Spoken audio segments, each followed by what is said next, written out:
ஜூலை 4, 1982இல் அஇஅதிமுகவில் சேர்ந்தார் ஜெயலலிதா.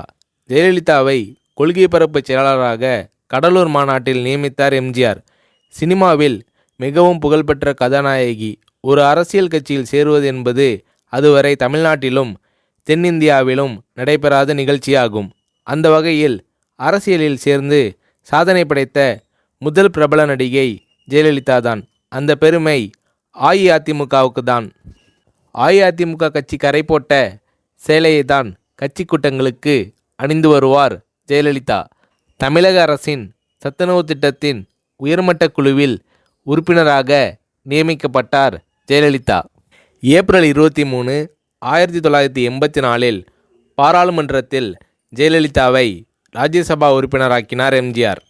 ராஜ்யசபாவில் அதிமுக குழுவின் துணைத் தலைவராகவும் ஜெயலலிதாவை எம்ஜிஆர் அவர்கள் நியமித்தார். தமிழ்நாட்டில் மின்சார பற்றாக்குறை, மாநிலங்களுக்கு அதிக அதிகாரம் கொடுப்பது ஆகியவற்றை பற்றி பாராளுமன்றத்தில் ஜெயலலிதா முதல் முறையாக பேசினார். அண்ணாதுரையும் ராஜ்யசபாவில் தனது கன்னி பேச்சில் இதே கருத்தை பற்றி தான் பேசினார். அண்ணாவுக்கு வழங்கப்பட்ட இருக்கை எண் 185 தான் ஜெயலலிதாவுக்கும் வழங்கப்பட்டது.